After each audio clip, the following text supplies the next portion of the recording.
Hi welcome back to my channel. ಒಂದೇ ಮನೆಯಲ್ಲಿ ಅಣ್ಣ ತಮ್ಮ ಸೇರಿ ಮನೆಯ ಸೇವಕಿಯ ಬಟ್ಟೆ ತೆಗೆದು ಅವಳ ಒಳಗೆ ಇಬ್ಬರ ತುಂಡು ಹಾಕಿ ರಸ ಚಿಮ್ಮಿಸಿ ಸಂತೋಷ ಪಡೆದರು. ಅಂತಹ ಕತೆ ತುಂಬಾ ಆಕರ್ಷಕವಾಗಿದೆ. ಮೊದಲು ನೀವು ಏನು ಮಾಡಬೇಕು? ಒಂದು ಲೈಕ್ ಕೊಡಿ. ಲೈಕ್ ಮಾಡಿದ್ರೆ ಬನ್ನಿ ಈಗ ಕತೆಗೆ ಜಿಗಿಯೋಣ. ಅರ್ಜುನ್ ಮತ್ತು ಅವನ ಪ್ರೇಯಸಿ ಪ್ರಿಯಾ. ಅರ್ಜುನ್ನ ಅಣ್ಣ ರಾಜೇಶ್ ಮತ್ತು ಅತ್ತೆ ಲತಾ 15 ದಿನಗಳ ಕಾಲ ಬೇರೆ ನಗರಕ್ಕೆ ತೆರಳಿರುವಾಗ ಅರ್ಜುನ್ ಪ್ರಿಯಾಳನ್ನು ಶಾಲೆಯಿಂದ ತನ್ನ ಮನೆಗೆ ಕರೆತಂದಿದ್ದಾನೆ. ಆಗ ಪ್ರಿಯಾ ನಾನು ಇಲ್ಲಿ ಬರೋಕೆ ಮನೆಯಲ್ಲಿ ಸುಳ್ಳು ಹೇಳಿ ಬಂದಿದ್ದೇನೆ ಎಂದು ತಿಳಿಸುತ್ತಾಳೆ. ನಂತರ ಇಬ್ಬರು ಸಂಗೀತ ಆನ್ ಮಾಡಿ ಆ ದಿನ ಗಟ್ಟಿಯಾಗಿ ಪಾರ್ಟಿ ಮಾಡ್ತಾರೆ. ಪಾರ್ಟಿ ಮಾಡೋಕೆ ಬೇಕಾದಂತೆ ಸ್ಪೆಷಲ್ ಉತ್ಸಾಹಕ್ಕೆ ಬಂದವರೇ ಸೋ ಖುಷಿಯಿಂದ ಸಂಭ್ರಮಿಸುತ್ತಾರೆ. 3 ದಿನಗಳ ನಂತರ ಅರ್ಜುನ್ ಪ್ರಿಯಾಳಿಗೆ ರೋಟಿ ಮಾಡಿ ಕೊಡುತ್ತಾನೆ.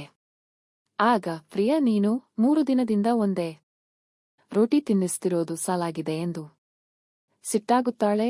ಅಷ್ಟೇನಾ ಸಿಟ್ಟಾದ್ರೆ ಅಡುಗೆ ಮನೆಗೆ ಹೋಗಿ ನೀನೇ ಏನಾದರೂ ಸಿದ್ಧಪಡಿಸಿಕೋ ಎಂದು ಅರ್ಜುನ್ ತಿರುಗೇಟು ಕೊಡುತ್ತಾನೆ. ನಾವು ಇಲ್ಲಿ ಸಿನಿಮಾ ನೋಡ್ತಾ ಕೂತಿದ್ದೀವಿ. ಆಗ ರೋಟಿಯೇ ಸಾಕು ಎಂದು ಹಾಸ್ಯಕ್ಕೆ ಹೇಳುತ್ತಾನೆ. ಈಗ ಇದನ್ನು ತಿನ್ನು, ಆಮೇಲೆ ನಾವು ಹೊರಗೆ ತಿರುಗಾಡೋಕೆ ಹೋಗೋಣ ಎಂದು ಪ್ರಿಯಾಳನ್ನು ಸಂತೋಷಪಡಿಸುತ್ತಾನೆ. ಆಗಲೇ ಬಾಗಿಲ ಬೆಲ್ ಸದ್ದು ಮಾಡುತ್ತೆ. ಆಗತಾನೆ ಅರ್ಜುನ್ ಪ್ರಿಯಾಳನ್ನು ತನ್ನ ಕೋಣೆಗೆ ಕಳಿಸಿ ಬಾಗಿಲು ತೆರೆಯುತ್ತಾನೆ. ಅಲ್ಲಿ ಅವನ ಅಣ್ಣ ರಾಜೇಶ್ ಮತ್ತು ಅತ್ತೆ ಲತಾ ನಿಂತಿರುತ್ತಾರೆ.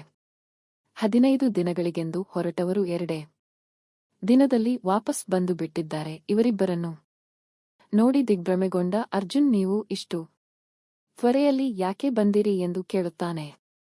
ಮೋಡಿ ಸಂಭೋಗ ವಶೀಕರಣ ಸ್ಪೆಷಲಿಸ್ಟ್. ವಶೀಕರಣಕ್ಕೋಸ್ಕರನೇ ಕರೆ ಮಾಡಿ.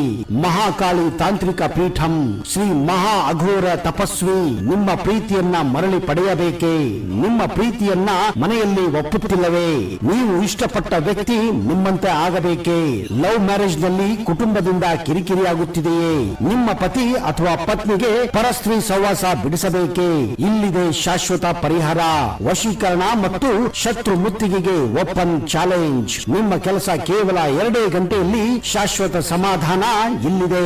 ಕೆಲಸ ಆಗದಿದ್ದಲ್ಲಿ ನಿಮ್ಮ ಹಣ ವಾಪಸ್. ಗುಪ್ತ ಅಘೋರ ವಾಮ ಪದ್ಧತಿಯಿಂದ ಇಲ್ಲಿ ಶಾಶ್ವತ ಪರಿಹಾರ ಗ್ಯಾರಂಟಿ.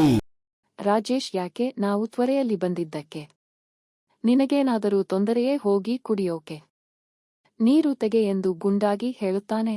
ಆಗ ಲತಾ ಮನೆಯಲ್ಲಿ ಕೆಲಸ ಹೆಚ್ಚಾಗುತ್ತಿದೆ. ಮನೆ ಸೇವಕಿಯಾದ ರೇಖಾಳನ್ನು ಮತ್ತೆ ಕೆಲಸಕ್ಕೆ ಕರೆಯೋಣ ಎಂದು ರಾಜೇಶ್ಗೆ ಹೇಳುತ್ತಾಳೆ. ಅರ್ಜುನ್ ತಕ್ಷಣ ರೇಖಾ ಬೇಡ ಎಂದು ಎದುರಿಸುತ್ತಾನೆ. ಆದರೆ ರಾಜೇಶ್ ರೇಖಾಳೆ ಬೇಕು, ಆಕೆ ಉತ್ತಮವಾಗಿ ಕೆಲಸ ಮಾಡ್ತಾಳೆ ಎಂದು ಲತಾಗೆ ಒತ್ತಡ ಹಾಕುತ್ತಾನೆ. ಲತಾ ರೇಖಾಳಿಗೆ ಕರೆ ಮಾಡಿ ನಾವು ಮರಳಿ ಬಂದಿದ್ದೀವಿ, ಕೆಲಸಕ್ಕೆ ಬಾ ಎಂದು ಹೇಳುತ್ತಾಳೆ. ಈ ಕಡೆ ಅರ್ಜುನ್ ಪ್ರಿಯಾಳ ಬಳಿ ಹೋಗಿ ದೊಡ್ಡ ಗೊಂದಲವಾಗಿದೆ, ಅಣ್ಣ ಅತ್ತೆ ಮರಳಿ ಬಂದು ಬಿಟ್ಟಿದ್ದಾರೆ ಎಂದು ಹೇಳುತ್ತಾನೆ. ದಿಗ್ಭ್ರಮೆಗೊಂಡ ಪ್ರಿಯಾ ನಾನೀಗ ಇಲ್ಲಿಂದ ಹೇಗೆ ಹೋಗೋದು ಎಂದು ಕೇಳುತ್ತಾಳೆ. ಅರ್ಜುನ್ ಆತಂಕ ಬೇಡ, ರಾತ್ರಿ ನಾನು ನಿನ್ನನ್ನು ಕರೆದುಕೊಂಡು ಹೋಗ್ತೀನಿ, ಈಗ ಒಳಗೆ ಕೂತ್ಕೋ ಎಂದು ಹೇಳಿ ಅವಳಿಗೆ ತಿನ್ನಲು ಏನಾದರೂ ತರಲು ಹೊರಗೆ ಹೋಗುತ್ತಾನೆ. ಬೇಕಿತ್ತ ಈ ಗೊಂದಲ? ಮನೆಯಲ್ಲಿ ಇದ್ದಿದ್ದರೆ ಆರಾಮವಿತ್ತು ಎಂದು ಪ್ರಿಯಾ ಆಲೋಚಿಸುತ್ತಾಳೆ. ರೇಖಾ ಬಂದು ಲತಾಳ ಕಾಲಿಗೆ ನಮಸ್ಕಾರ ಮಾಡುತ್ತಾಳೆ. ರಾಜೇಶ್ ನನ್ನ ಕಾಲಿಗೂ ನಮಸ್ಕಾರ ಮಾಡು ಎಂದು ರೇಖಾಳನ್ನು ಕರೆಯುತ್ತಾನೆ. ರೇಖಾ ಅವನ ಕಾಲನ್ನು ಮುಟ್ಟಿದಾಗ ರಾಜೇಶ್ ಹಾಸ್ಯವಾಗಿ ನೀನು ಯಾವಾಗಲೂ ಇದೇ ರೀತಿ ಸೇವೆ ಮಾಡು ಎಂದು ಹೇಳುತ್ತಾನೆ. ರೇಖಾಳೆ ಬೇಕು, ಆಕೆ ಇದೆಲ್ಲಕ್ಕೂ ಒಪ್ಪಿಕೊಳ್ಳುತ್ತಾಳೆ ಎಂದು ತನ್ನ ಮನಸ್ಸಿನಲ್ಲಿ ಆಲೋಚಿಸುತ್ತಾನೆ. ಆಗ ಅರ್ಜುನ್ ಮರಳಿ ಬರುತ್ತಾನೆ. ರೇಖಾ ನೀನು ಚೆನ್ನಾಗಿದ್ದೀಯಾ ಎಂದು ಕೇಳುತ್ತಾಳೆ. ರಾಜೇಶ್ ನೀನು ಯಾಕೆ ಹೊರಗೆ ಹೋಗಿದ್ದೆ ಎಂದು ಅರ್ಜುನ್ ಮೇಲೆ ಸಿಟ್ಟಾಗುತ್ತಾನೆ. ಲತಾ ಅರ್ಜುನ್ ಸಣ್ಣ ಹುಡುಗ ಅಲ್ಲ, ಅವನನ್ನು ಪದೇ ಪದೇ ಗದರಿಸಬೇಡಿ ಎಂದು ರಾಜೇಶ್ಗೆ ತಡೆಯುತ್ತಾಳೆ. ನಂತರ ಎಲ್ಲರೂ ಊಟಕ್ಕೆ ಕೂರುವಾಗ ಅರ್ಜುನ್ ಪ್ರಿಯಾ ಒಳಗೆ ಹಸಿವಿನಿಂದ ಇರಬಹುದು, ಅವಳಿಗೂ ಊಟ ಕೊಡಬೇಕು ಎಂದು ಆಲೋಚಿಸಿ ನಾನು ಕೋಣೆಯಲ್ಲಿ ಊಟ ಮಾಡ್ತೀನಿ ಎಂದು ಲತಾಗೆ ಹೇಳುತ್ತಾನೆ. ರಾಜೇಶ್ ನೀನು ಬಂದಾಗಿಂದ ವಿಚಿತ್ರವಾಗಿ ನಡೆದುಕೊಳ್ಳುತ್ತೀಯಾ? ಇಲ್ಲೇ ಊಟ ಮಾಡು ಎಂದು ಕೂಗುತ್ತಾನೆ. ಲತಾ ಸಣ್ಣ ವಿಷಯಕ್ಕೆ ಯಾಕೆ ಕಿರಿಕಿರಿ, ಕೋಣೆಗೆ ಹೋಗಿ ಊಟ ಮಾಡು ಎಂದು ಅರ್ಜುನ್ಗೆ ಹೇಳುತ್ತಾಳೆ. ಅತ್ತೆಯಂದ್ರೆ ಹೀಗೆ ಯಾವಾಗಲೂ ಮಕ್ಕಳ ಪಕ್ಷ ಎಂದು ರಾಜೇಶ್ ಮನಸ್ಸಿನಲ್ಲಿ ಆಲೋಚಿಸುತ್ತಾನೆ. ಅರ್ಜುನ್ ಊಟ ತೆಗೆದುಕೊಂಡು ಪ್ರಿಯಾಳಿಗೆ ತಿನ್ನಿಸುತ್ತಾನೆ. ಪ್ರಿಯಾ, ನಾನು ಬೇಗ ಇಲ್ಲಿಂದ ಹೊರಡಬೇಕು, ಏನಾದರೂ ಮಾಡು ಎಂದು ಒತ್ತಾಯಿಸುತ್ತಾಳೆ. ಅರ್ಜುನ್ ಆತಂಕ, ಬೇಡ, ರಾತ್ರಿ ನಿನ್ನನ್ನು ಶಾಲೆಗೆ ಬಿಟ್ಟು ಬರ್ತೀನಿ ಎಂದು ಆಶ್ವಾಸನೆ ಕೊಡುತ್ತಾನೆ. ಆಗ ರಾಜೇಶ್ ರೇಖಾಳ ಜೊತೆ ಹಾಸ್ಯವಾಗಿ ರೊಮ್ಯಾಂಟಿಕ್ ಆಗಿ ಮಾತಾಡುತ್ತಾ ಅರ್ಧಕ್ಕೆ ನಿಲ್ಲಿಸುತ್ತಾನೆ. ಆಹೋ, ಈಕೆಯ ಜೊತೆಗೂ ತುಂಬಾ ಮಾತಾಡ್ತಾನೆ ಎಂದು. ರೇಖಾ ಹಾಸ್ಯಕ್ಕೆ ನಿನಗೆ ಮಾತಿನ ಉರಿ ಹಚ್ಚೋದು ಗೊತ್ತು, ಆರಿಸೋದು ಗೊತ್ತಿಲ್ಲ ಎಂದು ಹೇಳುತ್ತಾಳೆ. ಹೇಗೆ ಆರಿಸೋದು, ವಯಸ್ಸಾದ ಮೇಲೆ ಉತ್ಸಾಹ ಎಲ್ಲಿಂದ ಎಂದು ರಾಜೇಶ್ ಹಾಸ್ಯಕ್ಕೆ 3,000 ರೂಪಾಯಿ ಕೊಟ್ಟು ಇದರಿಂದ ನೀನೇ ಆರಿಸಿಕೋ ಎಂದು ಹೇಳುತ್ತಾನೆ. ರೇಖಾ ಅರ್ಜುನ್ ಕೋಣೆಗೆ ಬಂದು ಬಾಗಿಲ ಬೆಲ್ ಒತ್ತುತ್ತಾಳೆ. ಅಯ್ಯೋ, ಕೋಣೆಗೆ ಬೆಲ್ ಇದೆ ಎಂದು ಅರ್ಜುನ್ ಗಾಬರಿಯಾಗಿ ಪ್ರಿಯಾಳಿಗೆ ಒಳಗೆ ಕೂತ್ಕೋ ಎಂದು ಹೇಳಿ ಬಾಗಿಲು ತೆರೆಯುತ್ತಾನೆ. ರೇಖಾ ಒಳಗೆ ಬಂದು ಅರ್ಜುನ್ ಹಾಸ್ಯದ ಮೇಲೆ ಕುಳಿತು ನಾನು ಒಂದು ಸೆಲ್ಫಿ ತೆಗೆಯುತ್ತೇನೆ ಬಾ ಎಂದು ರೊಮ್ಯಾಂಟಿಕ್ ಆಗಿ ಮಾತಾಡುತ್ತಾಳೆ. ಇಷ್ಟು ಧೈರ್ಯವಿದ್ದರೆ ಏಕೆ ಮೊದಲೇ ಅರ್ಜುನ್ ಜೊತೆ ಸಂಬಂಧ ಇರಬೇಕಿತ್ತು ಎಂದು ಪ್ರಿಯಾ ಆಲೋಚಿಸುತ್ತಾಳೆ. ಅರ್ಜುನ್ ದಯವಿಟ್ಟು ಇಂದು ಬೇಡ ಎಂದು ರೇಖಾಳಿಗೆ ಹೇಳುತ್ತಾನೆ. ಆದರೆ ರೇಖಾ ಸರಿ ಒಪ್ಪದಿದ್ದರೆ ನಿನ್ನ ಈ ಎಲ್ಲ ಗುಪ್ತ ನಿನ್ನ ಅಣ್ಣನಿಗೆ ಹೇಳಿಬಿಡ್ತೀನಿ ಎಂದು ಬೆದರಿಕೆ ಹಾಕಿ ರೊಮ್ಯಾಂಟಿಕ್ ಆಗಿ ಮಾತಾಡುವಂತೆ ಮಾಡುತ್ತಾಳೆ. ಇದೆಲ್ಲವನ್ನೂ ಒಳಗಿಂದ ನೋಡಿದ ಪ್ರಿಯಾಳಿಗೆ ಆಘಾತವಾಗುತ್ತದೆ. ರೇಖಾ, ನನ್ನ ಕೆಲಸ ಮುಗಿಯಿತು, ಈಗ 3,000 ರೂಪಾಯಿ ಬಾಯಿ ಕೊಡು ಎಂದು ಅರ್ಜುನ್ನಿಂದ ಹಣ ತೆಗೆದುಕೊಳ್ಳುತ್ತಾಳೆ. ಪ್ರಿಯಾ, ನೀನು ನನಗೆ ದ್ರೋಹ ಮಾಡಿಬಿಟ್ಟೆ. ರೇಖಾಳ ಇಷ್ಟ ಆಗಿರುವರೆಗೆ ನನ್ನನ್ನು ಯಾಕೆ ಕರೆತಂದೆ ಎಂದು ಅರ್ಜುನ್ನು ಗದರಿಸುತ್ತಾಳೆ. ಅರ್ಜುನ್, ರೇಖಾ ನನ್ನ ಫೋನ್ನಲ್ಲಿ ನಮ್ಮ ವಿಡಿಯೋ ತೆಗೆದು ಬ್ಲಾಕ್ಮೇಲ್ ಮಾಡ್ತಿದ್ದಾಳೆ ಎಂದು ವಿವರಿಸುತ್ತಾನೆ. ಪ್ರಿಯಾ, ನಾನು ಇಲ್ಲಿ ಸಂತೋಷದಿಂದ ಬಂದಿದ್ದೆ, ಆದರೆ ಈಗ ಗೊಂದಲದಲ್ಲಿ ಸಿಲುಕಿ ಹಾಕಿಕೊಂಡೆ.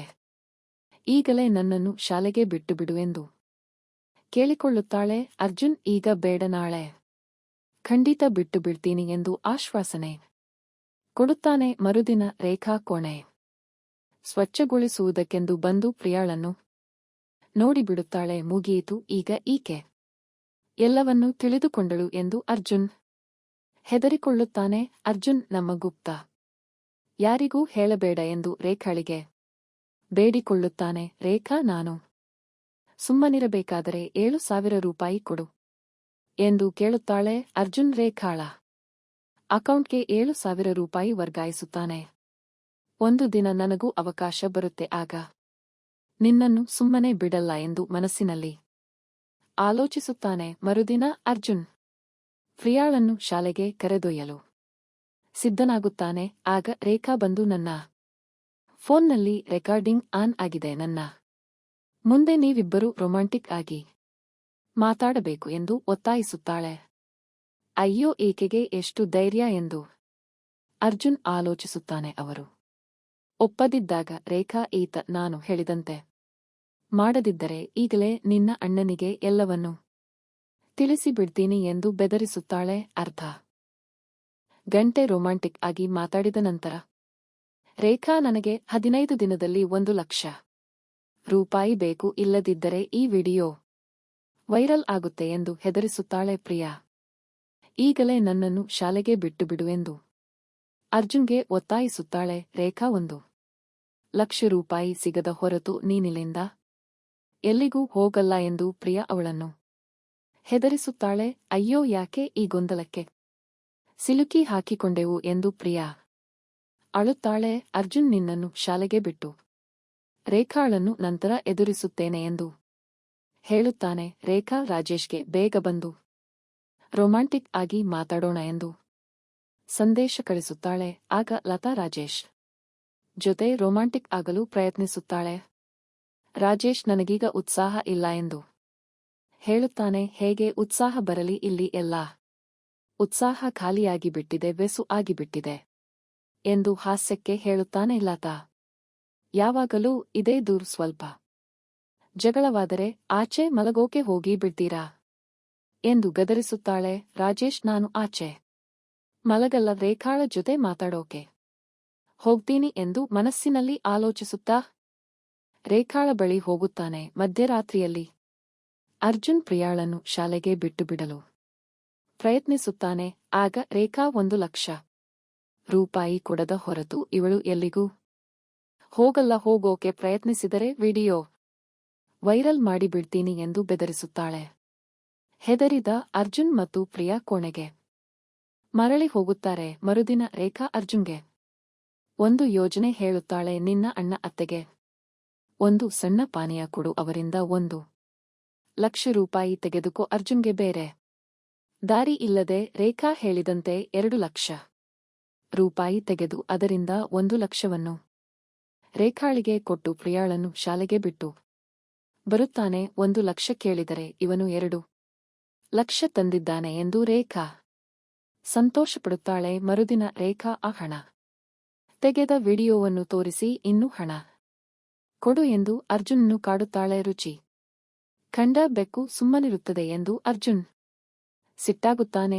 ಆಗ ಅರ್ಜುನ್ ತನ್ನ ಗೆಳೆಯನಿಗೆ ಕರೆ ಮಾಡಿ ಉಳಿದ 1,00,000 ರೂಪಾಯಿಯನ್ನು ಕೊಟ್ಟು ರೇಖಾಳನ್ನು ಎದುರಿಸಲು ಸಹಾಯ ಮಾಡು ಎಂದು ಬೇಡಿಕೊಳ್ಳುತ್ತಾನೆ. ಗೆಳೆಯ ಒಂದು ರೆಕಾರ್ಡರ್ ಕೊಟ್ಟು ಇದನ್ನು ಬಳಸು ಎಂದು ಸಲಹೆ ಕೊಡುತ್ತಾನೆ. ರಾತ್ರಿ ಅರ್ಜುನ್ ರೇಖಾಳ ಕೋಣೆಗೆ ಹೋಗುತ್ತಾನೆ. ಅಲ್ಲಿ ರೇಖಾ ಮತ್ತು ರಾಜೇಶ್ ರೊಮ್ಯಾಂಟಿಕ್ ಆಗಿ ಮಾತಾಡುತ್ತಿರುವುದನ್ನು ರೆಕಾರ್ಡ್ ಮಾಡಿಕೊಳ್ಳುತ್ತಾನೆ. ಇದನ್ನು ನೋಡಿ ಅರ್ಜುನ್ಗೆ ಆಘಾತವಾಗುತ್ತದೆ. ರಾಜೇಶ್, ನೀನೇನು ಮಾಡ್ತಿದ್ದೀಯಾ ಎಂದು ಕೂಗುತ್ತಾನೆ. ಆಗ ಲತಾ ಬಂದು ರೇಖಾಳನ್ನು ಗದರಿಸುತ್ತಾಳೆ. ರಾಜೇಶ್, ಇದು ನನ್ನ ಮನೆ, ಇನ್ಮೇಲೆ ಇಲ್ಲಿ ನಾನು ಮತ್ತು ರೇಖಾ ಮಾತ್ರ ಇರ್ತೀವಿ ಎಂದು ಅರ್ಜುನ್ ಮತ್ತು ಲತಾಗೆ ಹೇಳುತ್ತಾನೆ. ಅರ್ಜುನ್ ಸಿಟ್ಟಾಗಿ ರೆಕಾರ್ಡ್ ಮಾಡಿದ ವಿಡಿಯೋವನ್ನು ಲತಾಗೆ ತೋರಿಸುತ್ತಾನೆ. ಲತಾ ಆಘಾತಗೊಂಡು ರೇಖಾಳನ್ನು ಮನೆಯಿಂದ ಹೊರಗೆ ಕಳುಹಿಸುತ್ತಾಳೆ. ರಾಜೇಶ್ಗೆ ತನ್ನ ತಪ್ಪಿನ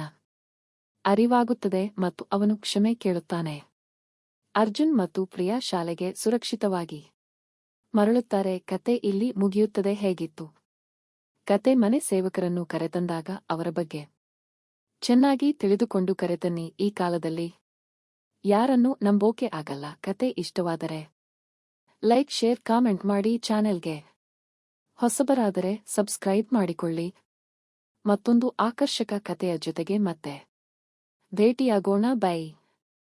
ಮೋಡಿ ಸಂಭೋಗ ವಶೀಕರಣ ಸ್ಪೆಷಲಿಸ್ಟ್. ವಶೀಕರಣಕ್ಕೋಸ್ಕರನೇ ಕರೆ ಮಾಡಿ. ಮಹಾಕಾಳಿ ತಾಂತ್ರಿಕ ಪೀಠಂ ಶ್ರೀ ಮಹಾ ಅಘೋರ ತಪಸ್ವಿ ನಿಮ್ಮ ಪ್ರೀತಿಯನ್ನ ಮರಳಿ ಪಡೆಯಬೇಕೇ? ನಿಮ್ಮ ಪ್ರೀತಿಯನ್ನ ಮನೆಯಲ್ಲಿ ಒಪ್ಪುತ್ತಿಲ್ಲವೇ? ನೀವು ಇಷ್ಟಪಟ್ಟ ವ್ಯಕ್ತಿ ನಿಮ್ಮಂತೆ ಆಗಬೇಕೇ? ಲವ್ ಮ್ಯಾರೇಜ್ ನಲ್ಲಿ ಕುಟುಂಬದಿಂದ ಕಿರಿಕಿರಿಯಾಗುತ್ತಿದೆಯೇ?